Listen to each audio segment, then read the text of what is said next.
وَنُنَزِّلُ مِنَ الْقُرْآنِ مَا هُوَ شِفَاءٌ وَرَحْمَةٌ لِّلْمُؤْمِنِينَ.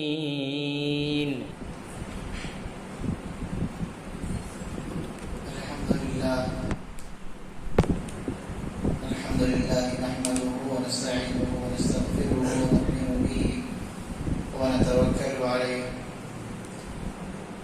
ونعوذ بالله من شرور أنفسنا ومن سيئات أعمالنا من يهده الله فلا مضل له ومن يضلل فلا هادي له ونشهد أن لا إله إلا الله وحده لا شريك له ونشهد أن سيدنا وسندنا وحبيبنا ومولانا محمدا عبده ورسوله. أما بعد، أعوذ بالله من الشيطان الرجيم. بسم الله الرحمن الرحيم. ألف لام را تلك آيات الكتاب المبين. صدق الله العظيم.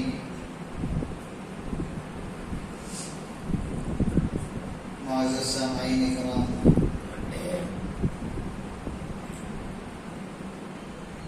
بزرگان دین، پورے شوق کے ساتھ، ذوق کے ساتھ، پیار کے ساتھ، ادب کے ساتھ، اخلاص کے ساتھ دل کی گہرائی سے ایک مرتبہ درود شریف پڑھیں۔ حاضرین کرام،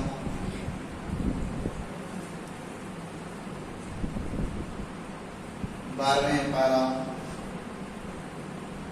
پارٹ نمبر 12، سورہ یوسف کی تفسیر شروع ہو چکی ہے۔ عموماً سورہ یوسف کی تفسیر کہتے ہی نوجوانوں کے اندر حسن پرستی کے جذبات شروع ہو جاتے ہیں۔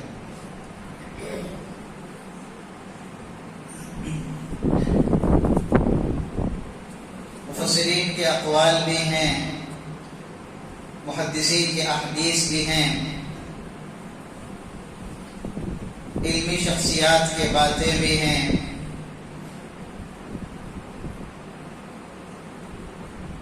جب عزیز مصر کی بیوی نے حضرت یوسف علیہ السلام کے اوپر تہمت لگائی، ان کے اوپر غلط الزام جب آیا، جھوٹی بات جب ان کے اوپر تہمت لگائی گئی، تو محلے کے اڑوس پڑوس کی عورتوں نے عزیز مصر کی عورت کے اوپر تانا کسی شروع کر دی کہ تم ایک عزیز مصر کی بیوی ہو کر اس طرح کے کام کر رہی ہو۔ پھر اس کے بعد عزیز مصر کی بیوی نے کہا، ایک کام کرتے ہیں، کل آ جاؤ، کل پتہ چل جائے گا حسن پرستی کا عالم کیا ہے۔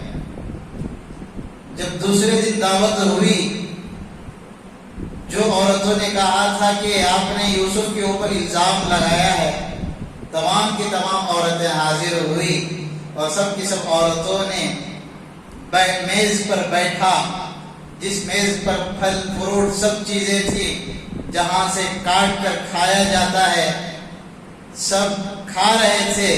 عزیز مصر کی بیوی نے، زلیخا نے حضرت یوسف کو بلایا۔ حضرت یوسف کی جیسے انٹری ہوئی، یہ پھل کاٹنے کے بجائے اپنی انگلیاں ہی کاٹ لی۔ مفسرین کے اقوال میں سے بات آتی ہے، مصر کی عورتوں نے حضرت یوسف کو دیکھا تو اپنی انگلیاں کاٹ لی، اگر یہ میرے نبی کا حسن اگر دیکھ لیتی تو اپنا دل کاٹ لیتی۔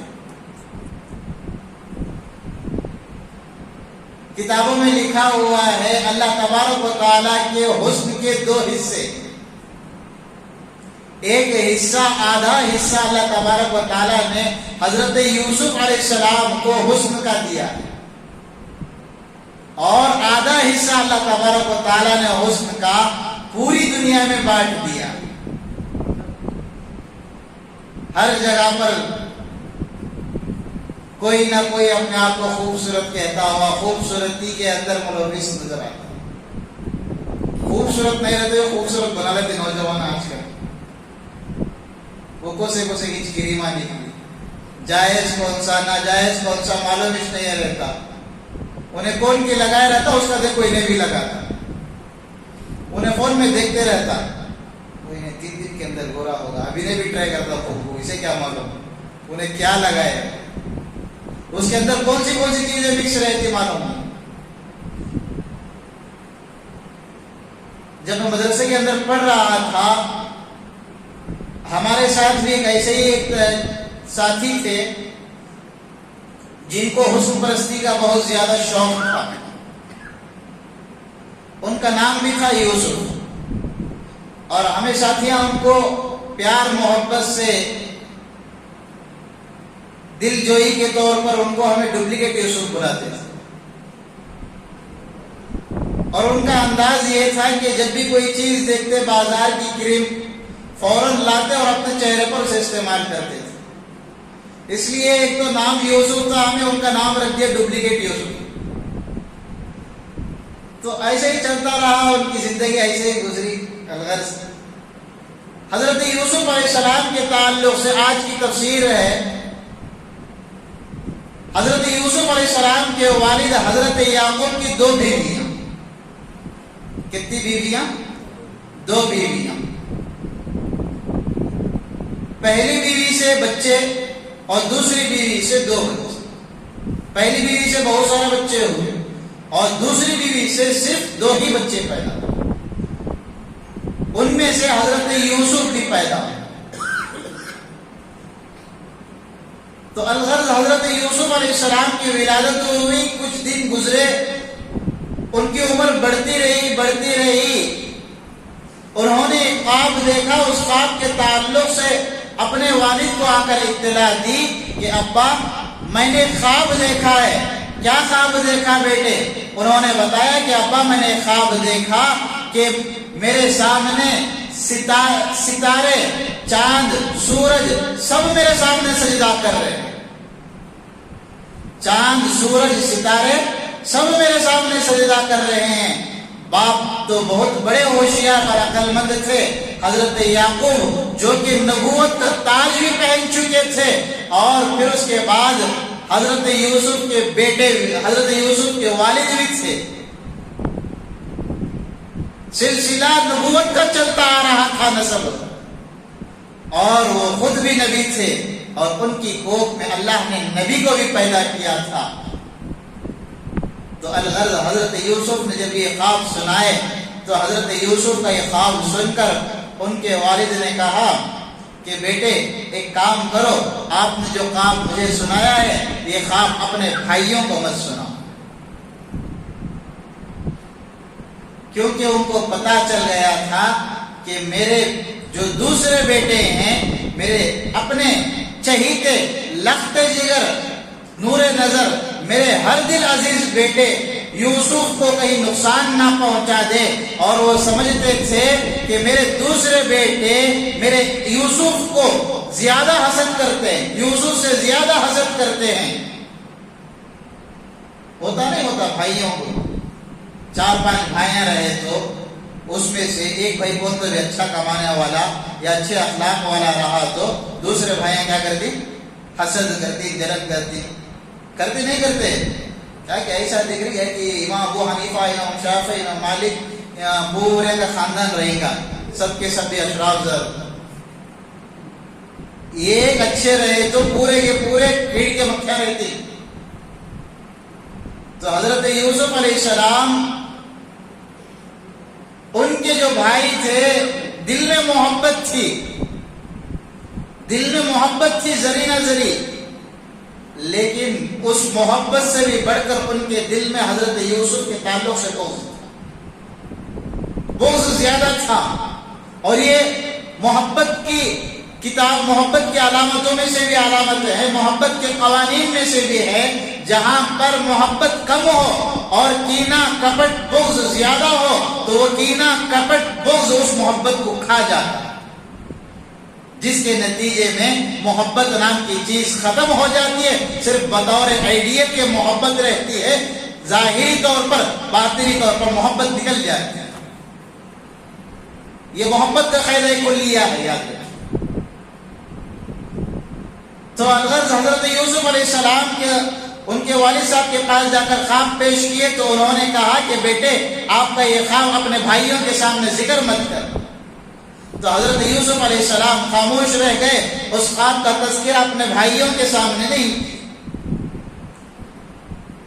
کچھ دن گزرے، وہاں پر بھائیوں نے اپنا پلان ڈالنا شروع کر دیا کہ یوسف ہمارے والد کے زیادہ قریب ہے، جس طریقے سے میں اپنے باپ کا بیٹا ہوں وہ بھی اس اپنے میرے والد صاحب کے میرا بھائی ہے، وہ بھی میرا بھائی ہے، وہ بھی میرا بھائی ہے، ہم سب بھائی ہیں، لیکن ہمارے والد صاحب یوسف کو ہی کیوں زیادہ چاہتے ہیں؟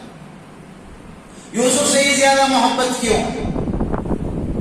اس لیے کہ حضرت یعقوب کو پتا تھا میرے بعد اگر نبوت کا تاج کوئی اٹھانے والا ہے تو وہ یوسف ہے، اور اللہ تبارک و تعالیٰ نے خوشخبری بھی جو سنائی تھی خواب کے ذریعے سے۔ تو سب بھائی وہاں پر الگ پلان کر رہے ہیں، 11 کے 11 بھائی کیا کر رہے ہیں؟ الگ پلان کر رہے ہیں حضرت یوسف کو مرڈر کرنے کی، مارنے کی۔ ایک جنا کیا بولتا، حضرت یوسف کو لے آ کر کام تو بھی بڑے تالاب میں ڈھکل ڈالیں گے، اور ایک جنا کیا بولتا، نکو یہ کام کرنے کا، نکو کون تو بھی دیکھ ڈالے تو بچا لیتی ہیں حضرت یوسف کو۔ ایک کام کریں گے، یوسف کو لے آ کر کام تو بھی بوڑی میں ڈال ڈالیں گے، کوئی ہو سکتا کوئی آئے اسے بچا کر لے کر چلے جائے۔ چلو ٹھیک ہے بول کر یہ بل پاس ہو جاتی ہے، انکل کے سکی یہ بل پاس ہو جاتی ہے کہ چلو ٹھیک ہے یوسف کو جو ہے ہم لے آ کر کنویں میں ڈال ڈالیں گے۔ لیکن کس طریقے سے لاتی یوسف کو والد صاحب کے پاس سے؟ ہمیں بلائے تو آ جاتا بھائی یوسف، لیکن والد صاحب سے اسے کیسا دور کرتے؟ یہ بہت بڑا مسئلہ تھا بھائیوں کے درمیان۔ لیکن کسی نہ کسی طریقے سے ہیلے بہانے کر کر مشورہ سب ہو گیا۔ پھر اس کے بعد گئے حضرت یعقوب کے پاس، جا کر کہے کہ ابا جس طریقے سے ہم آپ کی اولاد ہیں، یوسف آپ کی اولاد ہے، آپ ہمیں بھی اولاد سمجھتے ہیں، یوسف کو بھی اولاد سمجھتے ہیں، ہمارا دل چاہ رہا ہے آج ہم یوسف کے ساتھ کھیلنے کے لیے کہیں جائیں، ہم یوسف کو ٹہلانے کے لیے، سیر و تفریح کرانے کے لیے ہم لے کر جانا چاہتے ہیں۔ باپ کو ڈر تھا کہ میرے بیٹے لگتے جگر یوسف کو کہیں یہ لوگ مار نہ ڈالیں، لیکن پھر بھی کیا کریں، دونوں کو بھی بچانا چاہ رہے تھے۔ الغرض حضرت یعقوب علیہ السلام نے کہا کہ نہیں، آپ لوگ جاؤ سیر و تفریح کھیلنے والے واسطے، یوسف یہاں بہتر ہے۔ نہیں ابا ہمیں اپنی حفاظت کر لیتی۔ تو والد صاحب کیا بولے، نہیں بعد میں تمہیں کیا کرتی، بھیڑیا پکڑ لے کر چلے گیا، انہیں پکڑ لے کر چلے گا، خالی یہ بہانے کر کو یوسف کو کہتے ہو گیا تو کون ذمہ دار اس کے؟ بعد میں بھائیاں کیا کریں، کسی نہ کسی طریقے سے فیصلہ کو پیار محبت سے باپ کو منا ڈالے۔ اب حضرت یعقوب بھی کیا کریں، بیٹوں کی محبت میں ٹھیک ہے لے کر جاؤ، لیکن بھیڑیے سے بچ کر رہنا۔ مفسرین نے کتابوں میں لکھا ہے حضرت یعقوب اور ان کے جو قبیلہ بسا ہوا تھا اس کے اطراف و اکناف بھیڑیوں کا زیادہ وار تھا۔ کیا تھا؟ بھیڑیوں کا زیادہ وار تھا۔ وہاں پر کوئی نہ کوئی انسان دکھتا، دن دہاڑے بھیڑیاں وہاں پر کھا جاتے، چیر پھاڑ دیتے تھے۔ تو الغرض یہ بھائی جس طریقے سے پلان بنائے تھے حضرت یوسف کو لے کر وہاں سے نکل پڑے، گئے جا کر کھیلتے کھیلتے سب لوگ جو ہے حضرت یوسف علیہ السلام کو کرتا نکال کر کنویں میں ڈھکیل دیے، اور کوئی دمبا وغیرہ ذبح کر کے اس کا خون کیا کرے یوسف کے کپڑوں کو لگا ڈالے، یوسف کے کپڑوں کو لگا کر لا کر جو ہے اب باپ کے سامنے مگر مچھ کے آنسو رونا شروع کر ڈالے۔ ابا کیا کہ ہمیں کھیلنے کو تھے ادھر رہے، یوسف کہاں کی ادھر کیا گیلے لگانے گیا، کیا کہ ہوگا، یوسف کو دیکھے تو ہمیں پلٹ کو دیکھے نہیں تکا، بھیڑیا آیا کہ نہیں کیا کریا، حضرت یوسف کو پھاڑ ڈالیا، اسے پکڑنے کو چلے گا، اب یہ اس کا چھپا ہے، تم نہ علامت کے طور پر ہمیں لا کر دے۔ حضرت یعقوب علیہ السلام حضرت یوسف سے بہت محبت کرتے، بہت زیادہ محبت کرتے تھے۔ حضرت یعقوب نے اپنے بیٹے لخت جگر کی یاد میں اپنی آنکھوں کی بینائی تک گوا دی۔ جیسے ہی سنے یہ بات کہ یوسف کو بھیڑیے نے کھا گیا، وہ سمجھ گئے کہ یہ بھیڑیے حیوانی بھیڑیا نہیں ہے، یہ انسانی شکل کا بھیڑیا ہے جو میرے بچے کو مجھ سے دور کر دیا۔ تو الغرض باپ بیٹے کے درمیان جدائی ہو گئی۔ اب ادھر حضرت یعقوب علیہ السلام اپنے بیٹے کے غم میں، رنج میں روتے ہوئے، بلبلاتے ہوئے اپنی آنکھوں کی بینائی کھو دی۔ پھر اس کے بعد حضرت یوسف علیہ السلام جس کنویں میں پڑے ہوئے تھے وہاں سے قافلہ گزرا۔ اس قافلے نے سوچا کہ یہاں پر پانی ہے، وہاں پر تقریب میں پڑاؤ ڈالنے کی نیت سے اس کنویں کے پاس پہنچتا ہے۔ اس کنویں کے پاس پہنچنے کے بعد جیسے ہی ڈول، بالٹی، بکٹ اس کنویں کے اندر ڈالتا ہے، فوراً ڈالنے کے بعد حضرت یوسف علیہ السلام اس بالٹی کے ذریعے سے اوپر آ جاتے ہیں۔ اب وہ لوگ جو ہے سوچتے ہیں کہ بہت اچھا ہے، موقع اچھا ہے، ہمارا قافلہ بہت دور دراز سے آ رہا ہے، چلو ایک کام کرتے ہیں، اس بچے کو لے جا کر بازار میں بیچ دیتے ہیں۔ مصر کا بازار بالکل قریب ہی تھا اس قافلے کا۔ تو الغرض یوسف علیہ السلام کو وہاں سے نکالے، لوگوں نے مشورہ کیا اس قافلے والوں نے کہ ہم اس بچے کو بیچیں گے اور اس کا جو بھی رقم ہوگا وہ ہم رکھ لیں گے۔ لیکن یہ کمینے قسم کے بھائی ہی نا وہاں بھی چھوڑے نہیں۔ کیا کرے معلوم؟ سنو، انہوں وہاں اٹھا لے کو ہی نا چھپ کو دیکھ لے گا بھائی نہیں وہاں پکڑ لیا پوریا کو، یہ ہمارا بھائی نے، ہمارا بچہ ہی نے، ہمیں کھیلتے کھیلتے کیا ہوگا انہیں یہاں گر گیا۔ تو انہوں کیا بولے، نہیں جی ہمارا یہ ہم نہ ملا سو بچہ ہے۔ اس دور میں غلام، لونڈیاں، یہ سب چیزیں بہت زیادہ مشہور تھی۔ تو انہوں کیا بولے، ہم نہ ملا سو ہمیں بیچ لیتی ہے بچے کو، تمہیں کیا بھی تم کیا نشانی ہے؟ تو انہوں پورا بتایا ایسا ایسا قصہ، ایسا قصہ۔ تو جو حقیقت تھی وہ نہیں بتائی، وہ چھوڑ ڈالا بھائی۔ اچھا ایک کام کرو، ہمیں کچھ رقم دیتی، وہ رقم لے لیو، ہم نے یہ بچے کو لے جانے واسے چھوڑ ڈالو۔ بھائی کیا کرے، مال کی محبت میں آئے کہ نہیں، اپنے بھائی کو پہلے ہی گڑھے میں گرا دیے تھے اور پھر اس پر سے جو اٹھائے کو انہی کے ہاتھوں میں بیچ دیے۔ اب وہ قافلہ اس بچے کو حضرت یوسف کو جن کے ان کے بھائیوں کے پاس ہی کچھ رقم دے کر وہ قافلہ اس بچے کو لے کر چلنا شروع ہو گیا۔ گیا راستے میں گیا اور وہاں جانے کے بعد مصر کے بازار میں اس بچے کی بولی لگنا شروع ہو گئی، اور وہ بولی بڑھتی گئی اتنی بڑی کہ وہاں کے سب لوگ اس بچے کو خریدنے سے قاصر ہو گئے۔ اس بچے کی قیمت اتنی زیادہ ہو گئی کہ کوئی اس کو خرید نہ سکتا۔ آخر میں ایک بہت بڑا مالدار عزیز مصر انہوں نے آئے اور آ کر اس بچے کو خرید لیا۔ دکھنے میں بھی خوبصورت تھا، چہرے سے بھی معلوم ہوتا تھا کہ یہ بچہ بہت بڑا عقل مند، علمدار شخصیت ہے، میں اس کو غلام رکھ لوں گا، کل مجھے اس کی ضرورت پڑ جائے گی۔ عزیز مصر نے اس بچے کو، حضرت یوسف کو، ان قافلے والوں کو رقم دے کر اس بچے کو وصول کر لیا، لے لیے اور لے کر اپنے گھر آئے۔ گھر آنے کے بعد اس بچے کی پرورش شروع کر دی، اور وہ بچہ بچپن سے بڑھ رہا ہے، بڑھتا ایک عمر تک پہنچا، ایک جوانی کے عالم میں پہنچا۔ جیسے ہی جوانی کے عالم میں پہنچتا ہے تو عزیز مصر کی بیوی زلیخا کی پیار محبت والی نظریں حضرت یوسف کے اوپر پڑ جاتی ہیں۔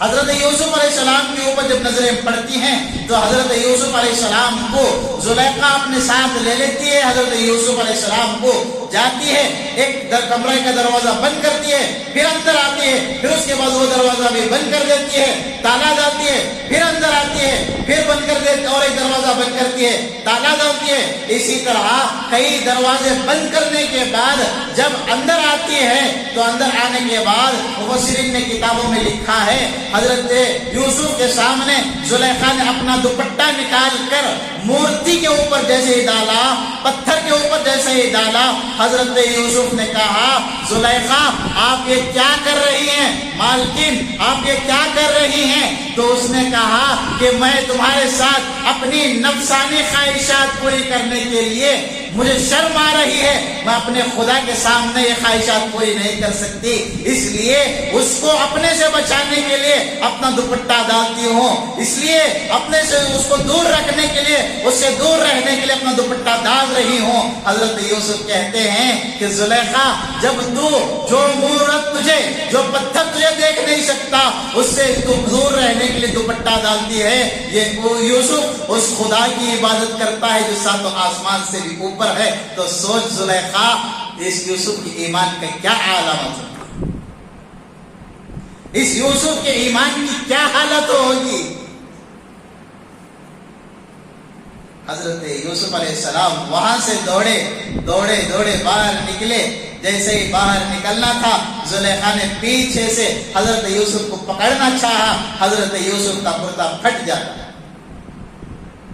اور جیسے ہی پھٹنے کے بالکل پھٹ جاتا ہے اور دیکھتا کیا ہے کہ باہر دیکھا جاتا ہے کہ باہر عزیز مصر شوہر زلیخا کا کھڑا ہوا، اب پکڑ لیا گیا۔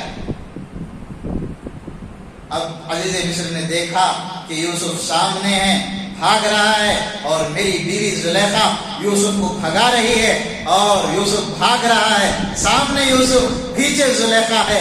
تو حضرت یوسف علیہ السلام کے یہ دیکھ کر اس عزیز مصر نے پوچھا کہ کیا مسئلہ ہے؟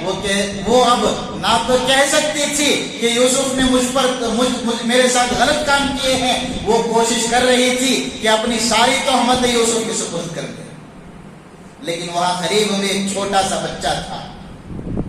اللہ کے حکم سے اس نے کہا کہ اے عزیز مصر پہلے یہ دیکھو کہ اگر یوسف کا جبہ سامنے سے پھٹا ہے تو اس میں قصوروار حضرت یوسف ہیں، اگر کرتا پیچھے سے پھٹا ہے تو اس میں قصور یوسف کا نہیں زلیخا کا ہے۔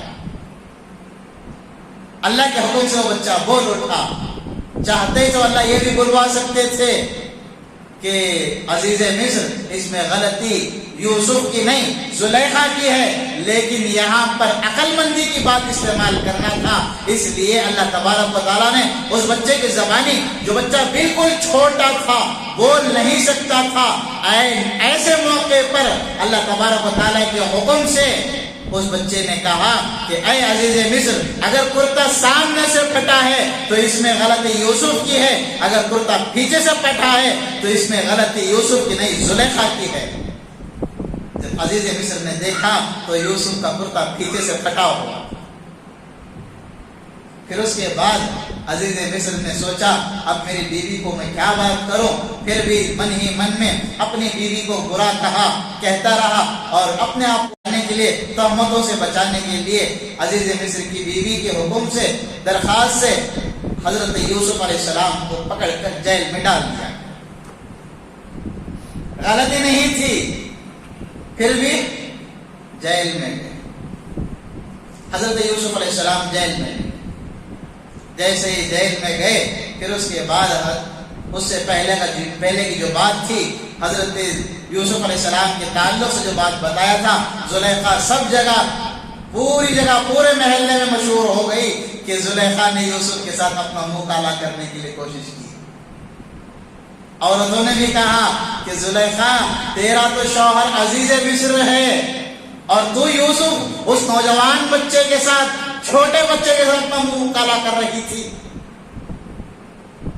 عورتوں نے جب یہ دیکھا یوسف قریب آیا تو پھل کاٹنے کے بجائے اپنی انگلیاں کاٹ لی۔ پھر اس کے بعد حضرت یوسف جیل میں بند رہے، پھر وہاں پر جو چند قیدی وہاں پر آئے، چند قیدیوں نے وہاں پر تھے، پھر ان سے قیدیوں نے کہا کہ اے یوسف ہمیں آپ سے محبت ہو گئی۔ غور سے سنیں یہ باتیں، حضرت یوسف سے قیدیوں نے کہا کہ اے یوسف ہمیں آپ سے بہت محبت ہو گئی۔ حضرت یوسف نے کہا کہ نہ، میں اب محبت کا دعویٰ نہیں کرتا، میں اب محبت کے لیے امیدوار نہیں ہوں، مجھے میرے ساتھ محبت کا تعلق نہ جوڑو، اس لیے کہ جب بھی میرے ساتھ محبت کا دروازہ کھٹکھٹایا گیا وہاں پر میرے ساتھ مصیبتیں ہی آئی. جب بھی یوسف کے ساتھ محبت کا تالا کھٹکھٹایا گیا وہاں پر مصیبتیں ہی ساتھ آئی. یہاں پر مفسرین فرماتے ہیں اگر حسن ایسی چیز ہے آدمی کو مصیبت اور بلاؤں میں ڈال سکتی ہے، اور علم ایسی چیز ہے کہ اللہ تبارک و تعالیٰ اس کو پہاڑوں سے بھی اونچا مقام عطا کر سکتا ہے. الغرض وہاں پر قیدیوں نے جب کہا، حضرت یوسف نے کہا کہ میں ان سے انکار کرتا ہوں، میں دور رہتا ہوں محبت سے، آپ کو جو چیز ہونا پوچھو، علم کے تعلق سے میں بتا. پھر اس کے بعد خوابوں کی تعبیریں وغیرہ وہاں سے معلومات ہوئی. وہاں پر حضرت یوسف نے ایک قیدی سے کہا تھا کہ جب تم بادشاہ کے دربار میں پہنچو گے، بادشاہ کی خدمت میں رہو گے، وہاں پر بادشاہ کو میرے تعلق سے بات کرنا. تو حضرت یوسف علیہ السلام کے تعلق سے وقت آنے پر اس قیدی نے جب وہ رہا ہوا بادشاہ کے دربار میں آیا، بادشاہ کو ایک خواب پڑا. بادشاہ نے اس خواب کی تعبیر کے لیے لوگوں سے پوچھا، لوگ بتا نہ سکے. پھر اس کے بعد اس قیدی نے کہا میرے ساتھ ایک قیدی بھائی رہتا تھا، میں اس سے معلوم کر کے آتا ہوں. جب معلوم کر کے آئے، خواب کی تعبیر بتائی گئی. اس بادشاہ نے حضرت یوسف کو آزاد کروا کر ان کو بہت سارا مال، مملوکت، سب چیزیں دی. پھر اس کے بعد جو ہے وہ ایک بادشاہ بن گئے، حکومت ان کے ہاتھ میں آ گئی. تو عزیزوں، حسن کی وجہ سے حضرت یوسف، محبت حسن کی وجہ سے، زلیخا کی وجہ سے کہاں جانا پڑا؟ کہاں گئے؟ جیل میں گئے. علم کی وجہ سے کہاں اللہ تعالیٰ بیٹھایا؟ بادشاہت کی سیٹ پر بیٹھایا. حسن بھاری ہے یا علم بھاری ہے؟ ہاں، علم بھاری ہے. ابھی نام لکھا ڈالتی، آئندہ سال کے داخلے کے واسطے ابھی نام لکھاتی. انشاءاللہ تو بولو کم سے کم آئندہ سال پڑھنا سو اس سال نہ ہے. اس سال ہی پڑھو بولے تو پڑھا رہا ہوں تو میں کیا بھی نہیں.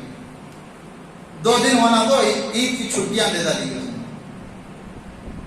وقت نکال کر پڑھو، بہت زیادہ فائدہ ہوتا. تو الغرض وہاں پر جا کر جب ان کو مملوکت ملی، بادشاہت ملی، پھر اس کے بعد وہاں پر ایک قحط سالی پھیل گئی تھی جہاں پر حضرت یوسف علیہ السلام کو حکومت ملی تھی. علم کی وجہ سے وہاں پر قحط سالی پھیلی ہوئی تھی. حضرت یوسف علیہ السلام اپنا ایک جگ کے ذریعے سے، ایک ناپنے کے آلے کے ذریعے سے لوگوں کے درمیان اناج تقسیم کر رہے تھے.